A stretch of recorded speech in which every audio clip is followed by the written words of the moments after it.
Dear brothers, big Thursday. We're in for a big Thursday today. Hope you are all well, having a great end of your week now, heading into the weekend. We're moving tomorrow. God bless it. I guess, today's Thursday. We're moving like today. Crazy.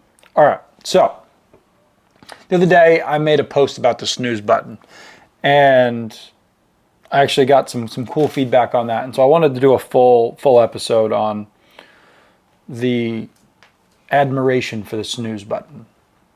And so you guys know exactly what I mean by loving the snooze button. You wake up, you click snooze. 7 to 15 minutes go by, whatever you set your phone to, and then the alarm goes off again. And you quickly click the side button for most people on your phone, snoozes again for another period of time, and you barely even hear the alarm go off. It's sitting on your chest, or the phone's right by your head and your hand's on it. And the minute that you hear it, you click it, and another 7 to 15 minutes go by. All of you, or excuse me, any of you that are willing, are probably able to identify a time in your life where you have done that.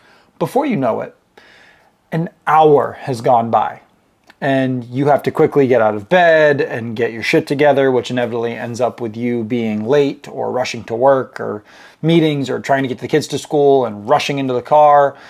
The moral of the story is, by delaying the morning, you are late, your stress increases, your anxiety rises, and you're left feeling behind for the remainder of the day.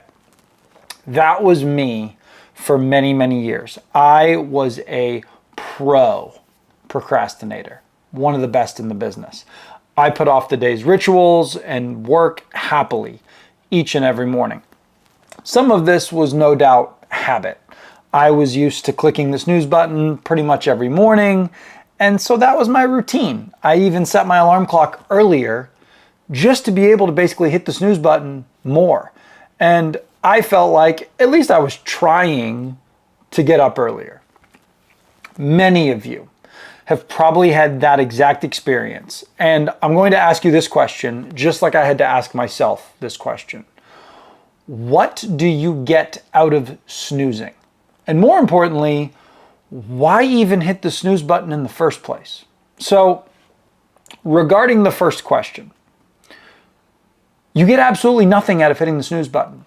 You're not getting more sleep. You're not getting better rest. You're not going to feel better when you just get 5 minutes more. You're not improving your productivity.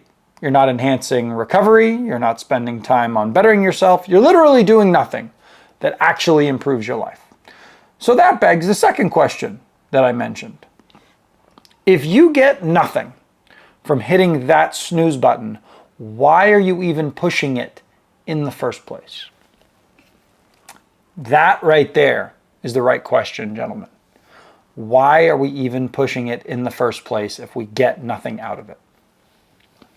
So, you see, fellas, when you hit that snooze button, you are delaying the inevitables of the day. You're putting off your work. You're putting off that feeling that maybe you're just kind of a mouse on a wheel that's just going round and round, but essentially nowhere. You are fretting your day, which I used to feel all the time. You have a sense of meaningless, maybe. The effort, which you know would make life better, why bother doing so when you could just hit snooze again? You deserve the extra sleep, right? Life isn't purposeful for you in those moments anyways. Why bother facing it when you could just get a few more extra Z's? When I was a chronic snoozer, if you will, I hated the idea of facing my day. Like I was just spinning my wheels, like I was unworthy of the things that I was doing, and facing the realities of the world just felt like it was too much. But snoozing delayed me having to face those a little bit longer. And every time I hit that button, I got a small reprieve from that reality. And you guys might think this is far-fetched to think that this is what snoozing is a symptom of, but I'm going to address that more as we go on here. But it's the truth. Because eventually, I still had to face the day even after hitting that snooze button. And I would go put on my nice clothes and a smile and grab my coffee, and off I went. And I was essentially just faking that I was enjoying life, as I knew full well that I was not. And the first sign of that first symptom, was that I was unwilling to get up in the morning and attack my day. Snoozing was what we'll call the first symptom of my aimlessness. So I ask you guys, like I had to ask myself, is life so meaningless that getting out of bed seems unnecessary? It seems amazing to me that only when we're excited about something do we find the ability to get up in the morning quickly. Think to yourself about what it's like on Christmas Eve, especially when you were a kid. Even today, I'm still jacked up on Christmas Eve. You're incapable of sleeping. And you're so excited, Santa's coming to town. And I can remember even when I was a kid, when my little sister was young, like we had to set our alarms for early in the morning because she was up super early. But we never got to our alarms. We were all too excited to wake up, go downstairs, have breakfast, spend time together. Like Christmas was just so fun. It's so much excitement. Or think about more recent years. So if you're going on vacations, like we've had a couple of vacations recently, going to see some like good friends of ours, there's no need for the alarm. You're excited to get up in the morning. Or when your alarm goes off, you're like, hey, we got to go. There is no snooze button. It's not even an option. And the line of thinking would then go, why am I only getting to enjoy the excitement of getting up in the morning during those kind of events? Why am I not able to have that feeling every day? Is there some rule against being excited to get up in the morning? Yet here I am, unable to get out of bed, loathing my existence maybe in some capacity. Why can't I have the excitement all the time to get out of bed? And the answer for you and me, for everybody listening to this, I think is simple. We have no purpose. At the time, I had no purpose. I had a job, I had responsibilities, I had school, I had relationships, but I was lacking meaning. I didn't have an identity. And what is the easiest way to see that you don't have an identity, that you don't have a purpose? Pretty simple. Take a look at your habits, physically, mentally, spiritually. My habits at that time, and even until recently, didn't reflect someone who had a clear purpose in life. I would stay up to the wee hours, if you will, of the morning, doing absolutely nothing useful. I was addicted to social media. Scrolling on the phone was a very quick and easy distraction that I could do for hours. Porn was a major outlet for me. I would crush shitty foods in the middle of the night. Drinking was an easy habit of mine. I could put down a bunch of booze and go have a wild, fun time, go dance and go crazy, and think nothing of it. Now, I'm not saying that this was necessarily 24/7, 365. It wasn't like I was some terrible person that was flunking out of things. But large swaths of my year were pretty meaningless. They were unproductive. That was a very severe problem. One which led to instances of feelings of depression, sadness, severe anxiety, restlessness, anguish. And I was really unwilling to face my days and my life, and that road was just dark. And even if on the outside looking in, everything looked hunky-dory and I looked the part and everything was good, it sure as shit wasn't. And, you know, that makes me have a touch more empathy, or make me want to ask more questions of people today, because it's so easy for us to just look past people and think that, oh, their lives look great. And then all of a sudden you're like, whoa, what happened to Johnny? I didn't realize that he was addicted to pills or whatever. Like, people put on fronts. I have put on fronts. And it's unhealthy. But let me tell you that at that time, even when everything looked good, it sure as shit wasn't.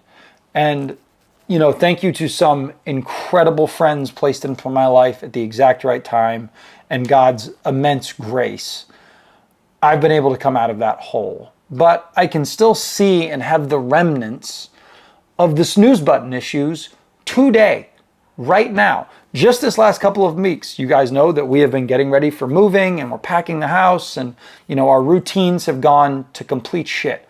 My nightly routine has changed. I'm scrolling through social media and looking at nonsense, or trying to buy or sell furniture that we're getting rid of in our home. I am crushing, or I have crushed, the snooze button a couple of times in the morning and just grabbing my phone and hit the snooze. A couple minutes later, do it again. And then I grab it and start looking at texts and Instagram. And whereas I used to just wake up, get out of bed, go grab my coffee and journal and spend time in prayer and get ready for the day, go work out.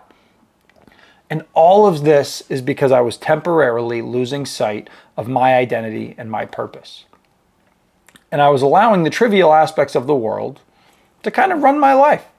And so let me tell you, for a couple of days, I felt like complete dog shit. I had a taste of those old feelings that I used to have when snoozing was my life.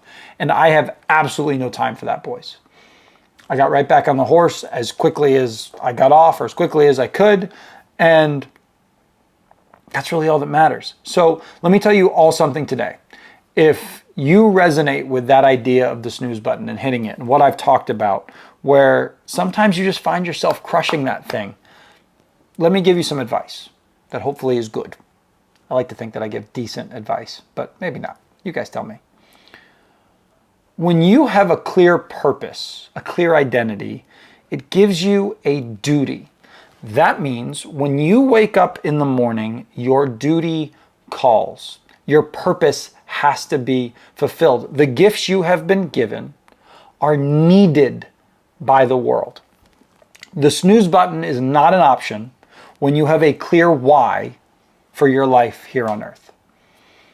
And how do we find that meaning, that identity? A couple of ways. First and foremost, you pray about it. You ask God, why on earth was I put here in the first place? And what can I do to better the world? And for those of you who think that's poppycock or nonsense, you know what? Maybe it is. But how about you give it a try for a few days? And I bet you probably end up changing your tune on that, just like I have.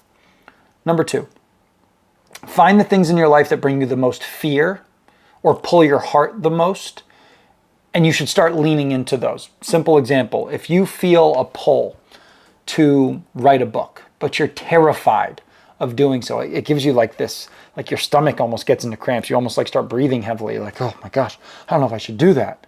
Guess what? I just found maybe a possible meaning and an identity that you need in your life.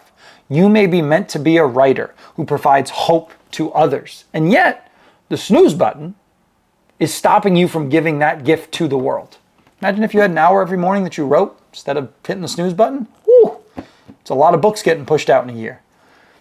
That's number two. Number three, do you have yourself feeling like you're held back by a sense of guilt, shame, fear, like we just talked about? Do you ever have those feelings like, I'm not good enough, I'm not worthy enough to do this, I'm not good enough to pursue higher achievements or change the world, if you will? I want to be very, very, very clear this morning, guys. You listening to this podcast are meant for beautiful, wonderful, life-changing, excellent things. And they can only be accomplished by you. They will not be accomplished if we continue listening to the negativity spilling through our minds. That is the enemy's snare. You are listening and agreeing to such fallacies and throwing yourself into your own cage. I did this for far, far too long, guys. And there's a better, more fulfilling life available for you if you will just embrace it. If you'll just dig in, find your gifts, analyze them, pray about them, your identity will present itself to you. I mean that sincerely. This isn't, some crazy hocus pocus that we're talking about here. When you wake up in the morning, you know full well that you are X. Maybe it is a writer, maybe it's an encourager, a leader, a provider, a giver, and the list goes on. I can't tell you exactly what your identity is. I don't know. I have mine. I don't know what yours is. But you have to start searching, because when you find your purpose, the snooze button is toast. Because the first thing on your mind each and every morning will be that the world needs your gifts and only you can provide them. And you will be up and at 'em every morning like it's Christmas morning to ensure that the world receives the blessings that only you can provide. That's probably pretty heavy for a Thursday, but hey, it is what it is. I love all of you. I want all of you to succeed. I want all of you to find an identity. I want you guys to search those things out, because all of you listening clearly want to improve yourselves as men. You wouldn't be listening to this otherwise, right? So if you want those things, you have to find your gifts, and then you have to give them to the world, hone them in, make them better, be a craftsman of them, and then provide them to other people. That's when we start seeing changes. And that's when you start getting off your ass. As men, we have jobs, we have duties. Your identity is your duty. I know that I have to go encourage men, build men up, make them know that they are capable of great things. That is one of my identities, if you will. And every morning, especially as I'm filming this podcast, that matters. It matters that I am trying to get people to get off their asses and go contribute and be what God has called them to be. I'm going to leave it at that. Happy Thursday. I love you all. Say a prayer as we get moving because it's about to get crazy. But I got a dope griddle coming in.